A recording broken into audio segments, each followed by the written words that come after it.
Hello दोस्तों, मैं सतीश कुमार आप सभी का लर्न ऑन इस चैनल में स्वागत है। दोस्तों, आज हम एनसीईआरटी सिक्स्थ क्लास हिस्ट्री का 11th लेसन, जिस लेसन का नाम है नए साम्राज्य और राज्य। तो इस लेसन से रिलेटेड जो भी इम्पोर्टेंट चीज़ें हैं जो हमें जानना चाहिए, हम उसके बारे में डिस्कस करेंगे। तो दोस्तों, वीडियो पूरा देखिए। इस वीडियो को पूरा देखने के बाद काफ़ी ऐसी चीज़ें जो आपको पता चलेगी, और वो जो इम्पोर्टेंट चीज़ें हैं वो आपके एग्जामों में अक्सर पूछे जाते हैं। तो चलिए शुरू करते हैं। गुप्त वंश के प्रसिद्ध राजा समुद्रगुप्त थे। समुद्रगुप्त के बारे में हमें इलाहाबाद में अशोक स्तंभ पर खुदे एक लंबे अभिलेख से पता चलता है। इसकी रचना समुद्रगुप्त के दरबार में कवि और मंत्री रहे हरिसेन द्वारा एक काव्य के रूप में की गई थी। किसके द्वारा की गई थी? हरिसेन के द्वारा। और काव्य का मतलब होता है कविताओं के द्वारा की गई थी। यह एक विशेष किस्म का अभिलेख है जिसे प्रशस्ति कहते हैं। यह एक संस्कृत शब्द है जिसका अर्थ होता है प्रशंसा करना। मतलब राजा महाराजाओं की प्रशंसा में जो लेख लिखे जाते थे उसको प्रशस्ति कहते हैं। समुद्रगुप्त की प्रशस्ति कवि ने इसमें राजा की एक योद्धा, युद्धों को जीतने वाले राजा, विद्वान तथा एक उत्कृष्ट कवि के रूप में भरपूर प्रशंसा की है। यहाँ तक कि उसे ईश्वर के बराबर बताया गया, मतलब बताया गया कि ये भगवान के बिल्कुल बराबर है। हरिसेन चार विभिन्न प्रकार के राजाओं और उनके प्रति समुद्रगुप्त की नीतियों का वर्णन करते हैं। मानचित्र में हरे रंग का क्षेत्र आर्यव्रत के उन 9 शासकों का है। अगर आप एनसीईआरटी बुक देखेंगे उसमें मानचित्र में उसको हरे रंग से कलर किया गया है। तो उन 9 शासकों का है जिन्हें समुद्रगुप्त के सामने समर्पण किया था। समुद्रगुप्त ने हराकर उनके राज्यों को अपने साम्राज्य में मिला लिया। इसके बाद दक्षिणापथ के 12 शासक आते हैं। इन सब ने हार जाने पर समुद्रगुप्त के सामने समर्पण किया। समुद्रगुप्त ने उन्हें फिर से शासन करने की अनुमति दे दी। मतलब समुद्रगुप्त जीत चुके थे उस राज्य को, लेकिन जब उन्होंने समर्पण कर दिया उन सभी राजाओं ने, तो उनको फिर से शासन करने की अनुमति उसने दे दी। किसने? समुद्रगुप्त ने। पड़ोसी देश, इसमें असम तट के बंगाल, नेपाल और उत्तर पश्चिम के कई गण संघ आते थे। यह समुद्रगुप्त के लिए उपहार लाते थे, मतलब गिफ्ट वगैरह लेके आते थे। उनकी आज्ञाओं का पालन करते थे तथा उनके दरबार में उपस्थित हुआ करते थे। बाह्य इलाके के शासक संभवतः कुषाण तथा शक वंश के थे। इसमें श्रीलंका के शासक भी थे। इन्होंने समुद्रगुप्त की अधीनता स्वीकार की, मतलब उनकी गुलामी स्वीकार की और अपनी पुत्रियों का विवाह उससे किया। अधिकांश प्रशस्तियां शासकों के पूर्वजों के बारे में भी बताती है। यह प्रशस्ति भी समुद्रगुप्त के प्रतिमा, पितामह यानी कि परदादा, दादा, पिता और माता के बारे में बताती है। उनकी माँ कुमारी देवी लिच्छवी गण की थी और पिता चंद्रगुप्त गुप्त वंश के पहले शासक थे। जो उसके पिता थे चंद्रगुप्त, वह गुप्त वंश के पहले शासक थे। ये बहुत ही इंपॉर्टेंट है। गुप्त वंश के पहले शासक कौन थे? चंद्रगुप्त मौर्य, जिन्होंने महाराजा धीराज जैसी बड़ी उपाधि धारण की थी। समुद्रगुप्त के बारे में हमें पता चला है कि यह उपाधि उन्होंने भी धारण की। उनके दादा और परदादा का महाराजा के रूप में भी उल्लेख है। समुद्रगुप्त के बारे में हमें उनके बाद के शासकों जैसे उनके बेटे चंद्रगुप्त द्वितीय की वंशावली, पूर्वजों की सूची से भी जानकारी मिलती है। उनके बारे में अभिलेखों तथा सिक्कों से पता चलता है। उन्होंने पश्चिम भारत में सैन्य अभियान में अंतिम शक शासकों को परास्त किया। परास्त का मतलब तो हरा दिया। बाद में ऐसा विश्वास किया जाने लगा कि उनका दरबार विद्वानों से भरा था।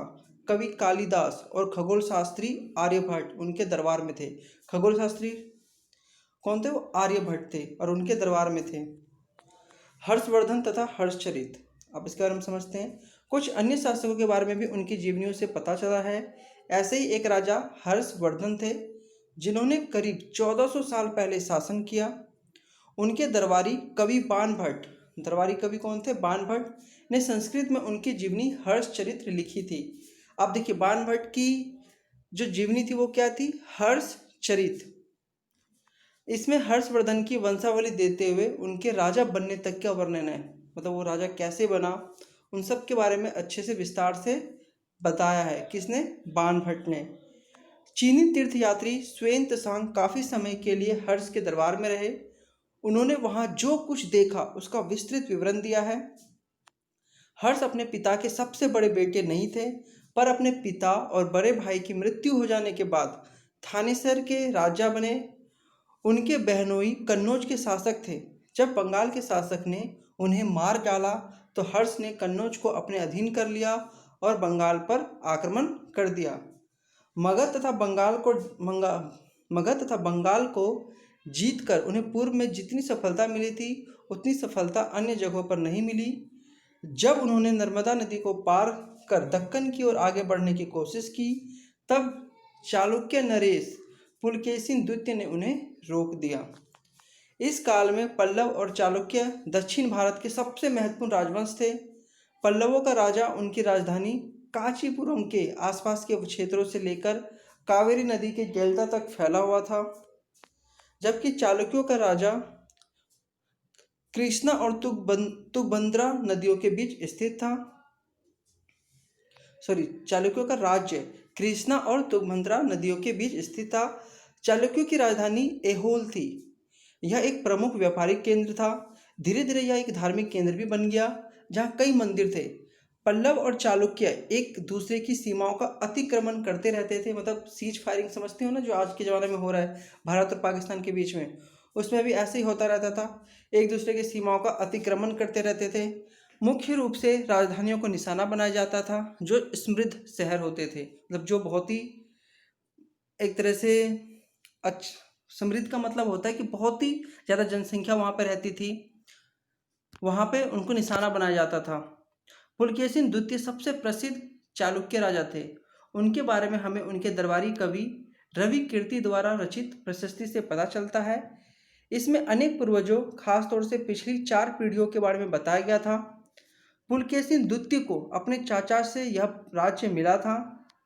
रवि कीर्ति के अनुसार उन्होंने पूर्व तथा पश्चिम दोनों समुद्री तटीय इलाकों में अपने अभियान चलाए। इसके अलावा उन्होंने हर्ष को भी आगे बढ़ने से रोका। हर्ष का अर्थ होता है आनंद।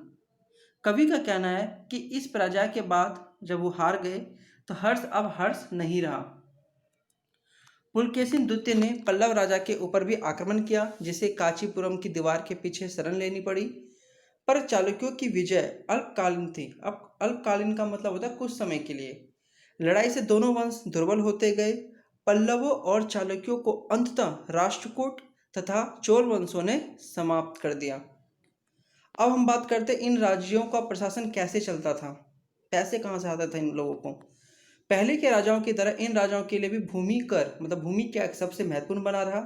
प्रशासन की प्राथमिक इकाई गांव होते थे लेकिन धीरे धीरे कई नए बदलाव आए। राजाओं ने आर्थिक, सामाजिक, राजनीतिक या सैन्य शक्ति रखने वाले लोगों का समर्थन जुटाने के लिए कई कदम उठाए।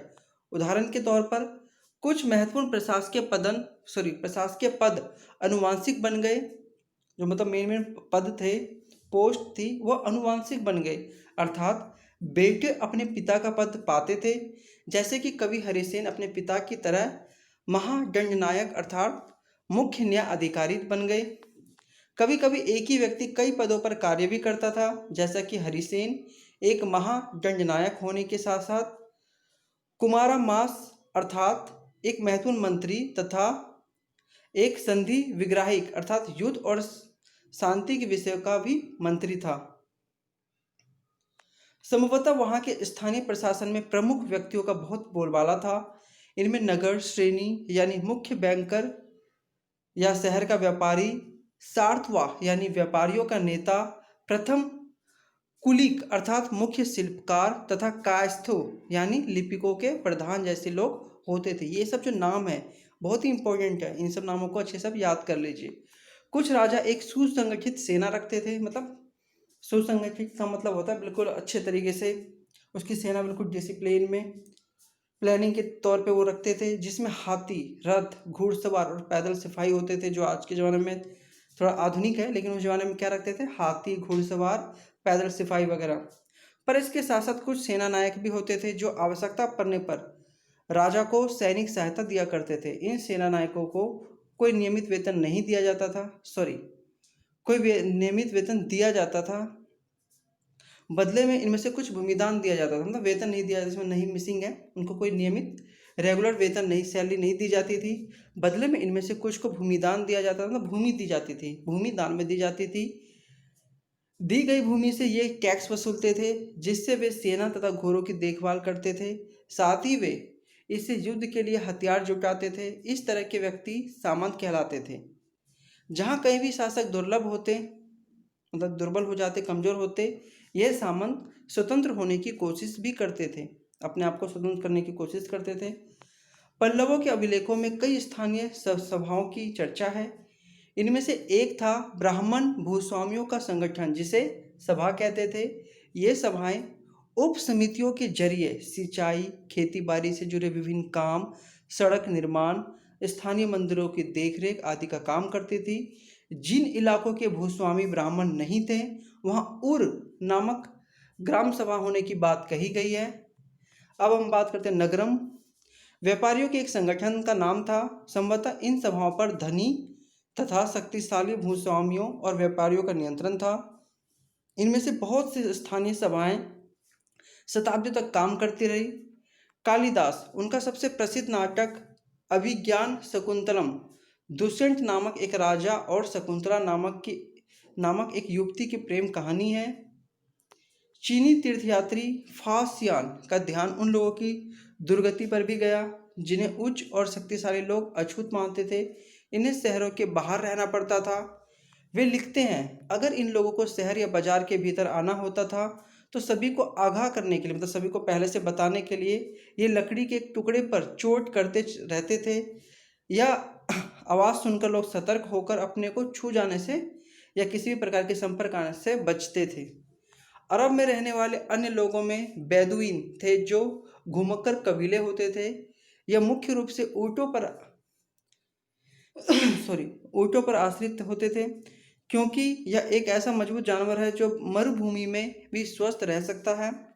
लगभग 1400 साल पहले पैगंबर मोहम्मद ने अरब में इस्लाम नामक एक नए धर्म की शुरुआत की। कब की? 1400 साल पहले पैगंबर मोहम्मद ने।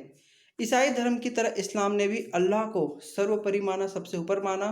उनके बाद सभी को समान माना गया। इस्लाम धर्म के पवित्र ग्रंथ कुरान है। अगले 100 सालों के दौरान इस्लाम उत्तरी अफ्रीका, स्पेन, ईरान और भारत में फैल गया। अरब नाविक जो इस उपमहाद्वीप के तटीय बस्तियों से पहले से ही परिचित थे, अब अपने साथ इस नए धर्मों को भी लेके आए। अरब के सिपाहियों ने करीब 1300 साल पहले सिंध, जो कि आज के पाकिस्तान को जीत लिया था। विक्रम संवत 58 ईसा पूर्व में प्रारंभ होने वाले विक्रम संवत को परंपरागत रूप से गुप्त राजा समुद्रगुप्त द्वितीय के नाम से जोड़ा जाता है, और ऐसा कहा जाता है कि उन्होंने शकों पर विजय के प्रतीक के रूप में इस संवत की स्थापना की तथा विक्रम द्वितीय की उपाधि धारण की। राजा की सेना। राजा की बड़ी मात्रा में साजो सामान लेकर यात्रा करते थे। इनमें हथियारों के अतिरिक्त रोजमर्रा मतलब रोज के जो हम हर दिन यूज करते हैं, रोजमर्रा के उपयोग में आने वाली चीज़ें जैसे बर्तन, असबाब जिसमें सोने के पैदान भी शामिल थे, खाने पीने का सामान, बकरी, हिरन, खरगोश, सब्जियां, मसाले आदि विभिन्न प्रकार की चीज़ें शामिल होती थी। मतलब राजा की सेना जब चलती थी, ये सारी चीज़ें ठेलेगाड़ियों पर या ऊँटों तथा हाथियों जैसे सामान ढोने वाले जानवरों की पीठ पर लाद कर ले जाए जाते थे। इस विशाल सेना के साथ साथ संगीतकार नगारे, बिगुल तथा तूड़ी बजाते हुए चलते थे। रास्ते में पड़ने वाले गांव वाले को उनका सत्कार करना पड़ता था। वे दही, गुड़ तथा फूलों का उपहार लाते थे तथा जानवरों को चारा भी देते थे। पर ये सेनाएं अपने पीछे विनाश और विध्वंस की निशानी छोड़ जाते थे। अक्सर गांव वालों की झोपड़ियां हाथी कुचल डालते थे और व्यापारियों के काफिलों में जूते, बैल इस हलचल भरे माहौल से डरकर भाग खड़े होते थे। पूरी दुनिया धूल के गर्त में डूब जाती थी। क्या मतलब है कि जिस इलाके से ये लोग गुजरते थे, जिस गांव से गुजरते थे, उस गांव की खेत वेत को पूरा बर्बाद कर देते थे। गांव में रहने वाले लोगों की झोपड़ी वगैरह सब तोड़ फोड़ देते थे। अब कुछ महत्वपूर्ण तिथियां। गुप्त वंश की शुरुआत 1700 साल पहले हुई है। हर्षवर्धन का शासन 1400 साल पहले। तो दोस्तों, इस लेसन में जो भी इंपॉर्टेंट चीज़ें थी हमने उन्हीं को डिस्कस की है। इनमें से 2-3 मार्क्स के क्वेश्चन आपके एग्जामों में पूछे जाते हैं, गवर्नमेंट जॉब के एग्जामों में। तो दोस्तों, अगर वीडियो अच्छा लगा है तो वीडियो को लाइक कीजिए, चैनल को सब्सक्राइब कीजिए। इसके बाद हम एक लेसन और बचा हिस्ट्री का, फिर हम 7th क्लास स्टार्ट कर देंगे। धन्यवाद।